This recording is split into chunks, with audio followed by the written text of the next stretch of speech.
April 27, 2026. We are in the 5th year, day 63 since the beginning of the full-scale invasion. Welcome to the Situation Report.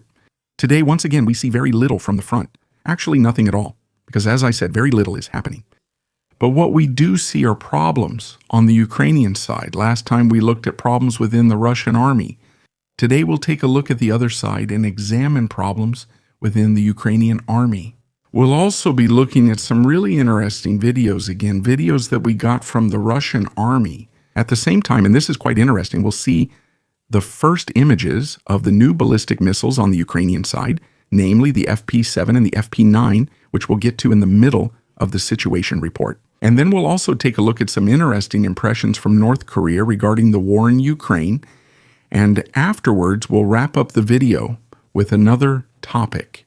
Specifically, we'll take a look at how the Russian armed forces are currently losing influence in Africa, namely in Mali, just as they have in many other countries. So today we're really packed with information. I'd say let's get started right away and begin with the first topic. The former Chief of General Staff, Viktor Mushchenko, spoke quite openly in an interview about a problem that you rarely hear addressed so directly. His point is basically simple. The Ukrainian army sometimes seems like several independent armies operating at the same time. He gives examples such as the Kortitsia, the 3rd Assault Corps, Azov, or Kraken. These are very strong units, no question about it. But they sometimes operate with their own structures, their own ideas, and above all with their own projects, equipment, and also their own strategies. And that's exactly where it starts to become problematic. When individual units suddenly start announcing reforms for the entire army, the question simply arises as to who is actually in charge here. You would think it would be the high command or the general staff who have control over this, but that's not really the case in reality, because they usually only send subunits in a particular direction or to a specific sector, and then assign tasks afterwards. The execution and fulfillment of the orders still lies with the unit commanders, and it's determined solely by the subordinate structure itself. And then, of course, they do it in their own way. So if a unit is completely specialized in drone warfare, it will carry out its tasks differently than a unit that is extremely focused on trench warfare. The Ukrainians also had the problem for a long time that almost all the brigades operated and acted independently. In the end, this led to them having an extreme coordination and, above all, a communication problem. Because in this way, many brigades received their tasks from a small command staff, which they carried out independently without knowing the mission and resources of the neighboring units.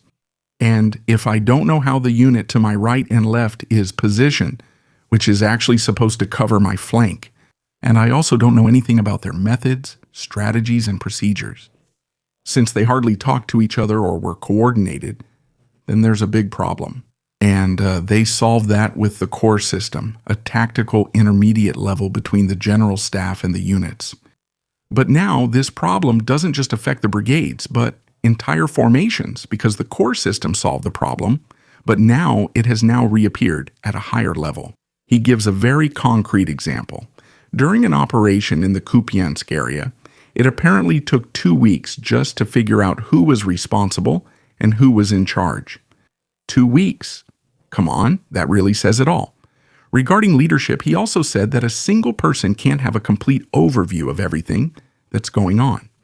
If, at the leadership level, many things are centrally controlled by one person, while on the ground the units are working and acting more and more independently, at some point that just doesn't fit together anymore. He's mainly referring to the chief of the general staff, Oleksandr Syrsky. He is a really very good commander for a brigade, but not for an entire army, because he keeps falling into micromanagement and continues to think at the brigade level. And that's a criticism that doesn't just come from him. It's a criticism that I myself have voiced many times, and many others before me as well. That means it's nothing new or something that only emerges from a very small circle of people, but rather something that is probably known across the entire front. He is, as it seems, not the most popular chief of the general staff. The question, of course, is just how long he can keep this up without changing his approach. We've discussed these problems before. I'll just briefly repeat them. For example, there were often incidents where Syrskyi decided down to the platoon leader level where certain trenches should be dug along the front, even though that's not his job. That's the responsibility of the platoon leaders on the ground. And they get them from the company commanders, who get them from the battalion commanders, who in turn get them from the brigade commander.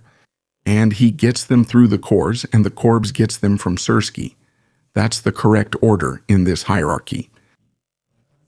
That the chief of the general staff goes all the way down to the platoon leader level and gives orders directly, basically bypassing the entire structure. And that's what the Ukrainians are currently struggling with. Footage is supposed to show a group of Russian soldiers at the front digging a tunnel by hand. Of course, this can't be independently verified. However, the scene seems plausible given what we've been seeing lately. A lot of manual labor, a lot of improvisation, and also no support pillars. I'm not a tunnel construction expert, but my viewers come from all kinds of backgrounds. I'm sure there's someone here who can assess when that becomes problematic. Tunnels like these usually have a clear purpose: covered movements between positions, approaching enemy lines, or simply protection from drone reconnaissance. The last two are especially interesting for this war. The Russians aren't fighting a guerrilla war like the Viet Cong did back then, so we can rule out or set aside the other advantages of a tunnel network.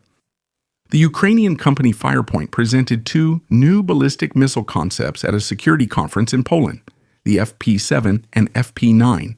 We've already heard a lot about them. But for some of the guests at the conference, that was probably something new. So far, only designs from a confirmed test series have been shown, which we've already seen in the situation report. But there hasn't been any live deployment yet, although Ukraine had announced some for 2026. With this, Firepoint continues its strategy of expanding its own long-range capabilities. After the previous projects, this is clearly moving towards greater range and stronger impact. But now we're seeing an official model of the two missiles right here. And take a look at the one on the right. I'll put a picture of the Russian Ballistic Kinjal missile next to it. You can see where they probably got their inspiration from, so this could get interesting. In North Korea, a monument was unveiled for fallen soldiers who died fighting on the Russian side during the war. Leader Kim Jong-un openly stated that North Korea will continue to support Russia, explicitly in the context of sovereignty and territorial integrity. The published footage becomes particularly interesting at the very end of the video, because there we see damaged Western vehicles, including a Leopard 2A4, an AMX-10 RC, and a Husky. The problem is that there are currently no confirmed reports that North Korean forces have ever captured such systems or even fought against them. This means the Russians probably gave the vehicles to the North Koreans. So they've basically built themselves a little open-air museum. That's not entirely true. It's more like a place of the future, because even this equipment, which is a bit outdated for us, is still higher quality and more advanced than what the North Koreans are fighting with. But aside from that, to be honest, dictators do love this kind of cult and flashy buildings or the occasional memorial. But I also have to say that for this short deployment in the Kursk region, as a memorial for his birth and the fallen soldiers, he still managed to accomplish more than we did for our troops after various Bundeswehr missions. But of course, those are two completely different worlds. Last night, Odessa was the target of a massive Russian drone attack. Not just individual military targets were hit, but residential areas and civilian infrastructure. Several apartment buildings, a hotel, warehouses, and vehicles were damaged. According to current reports, at least 10 people were injured, including 2 children. In the footage, you can see drones hitting buildings directly, so these aren't stray hits, but really clear hits in residential areas. This isn't a forest fire, but a Russian ammunition truck that was hit by a drone. It's becoming increasingly difficult, and this applies to both sides, to bring ammunition to the front lines. Trucks are already at risk of being attacked by drones when they're 60 kilometers from the front. But a truck is perfect for delivering large amounts of supplies. The farther a truck has to stay from the front to avoid being destroyed, the farther smaller units have to carry small amounts of ammunition and supplies over a long distance. That means less material will reach the front over time, and it will take a lot of effort to get it there. It's really incredible what kind of impact drones have on logistics as well, because just the thought that there could be drones here that could destroy a truck forces supply traffic in some areas to stop going farther in. The drone doesn't even have to be on site. That simply means you just have to know that there could be drones here, and sometimes that's enough to more or less bring the whole supply system to a standstill. And yet it has such a strong impact on the front. Mali is currently facing one of the most dangerous escalations in years. What is currently happening in the country seems like a coordinated major offensive that has simultaneously affected several regions and is shaking up the balance of power. Within a very short time, attacks were reported from completely different directions. Especially in the north, Tuareg forces are advancing, while in the south and west, around the capital, armed Islamist groups are active. These parallel movements are putting massive pressure on the government. A particularly symbolic place in this context is the desert city of Kidal. It's long been seen as a key northern region. Now it appears to have fallen into the hands of rebels once again. Armed fighters are controlling key buildings, while government troops apparently had to withdraw. For the military leadership, this is also a severe setback, because this very region was at the center of their strategy to restore control over the entire country for a long time. International forces are also affected. Reports and footage suggest that Russian units have withdrawn from contested areas.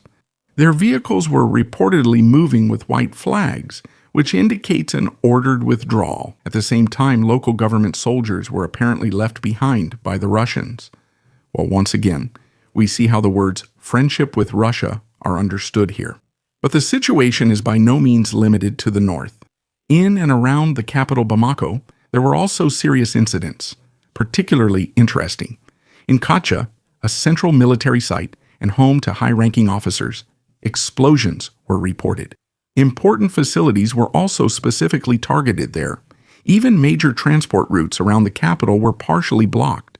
The strategy appears clear. Create multiple hotspots simultaneously to overwhelm security forces. While areas are being captured in the north, political and military centers in the south are coming under pressure. In addition, another incident in this area is escalating. In the east of the country, a military helicopter was shot down. Initial indications suggest that it was hit by rebels. Such losses clearly show that the attackers are not only coordinated, but also well-equipped militarily. Overall, the operation appears to be a well-coordinated plan between different groups. An alliance of separatist Tuareg forces and Islamist fighters currently appears to be pursuing common goals. However, the cooperation is not entirely new, but its current intensity surprises many observers. Meanwhile, the government is trying to demonstrate control. Official sources speak of manageable damage and emphasize that the situation is under control. But at the same time, curfews are being imposed, and reports of fighting continue to come in from several regions. Public appearances by leading politicians have so far been absent, which creates additional uncertainty. Historically, the situation is particularly explosive. Years ago, there were similar developments when rebels in the north tried to establish their own structures, and Islamist groups gained influence. International interventions were able to stabilize the situation in the short term back then, but after political upheavals and the withdrawal of Western forces, the balance of power has shifted once again.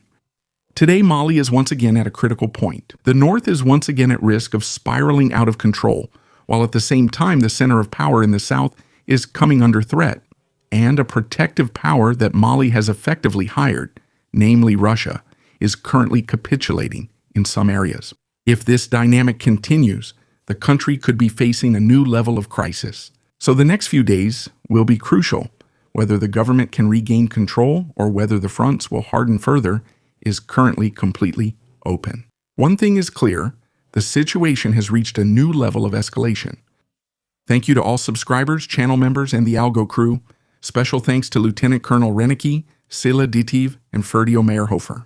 Subscribe, like, and comment, and see you in the next update.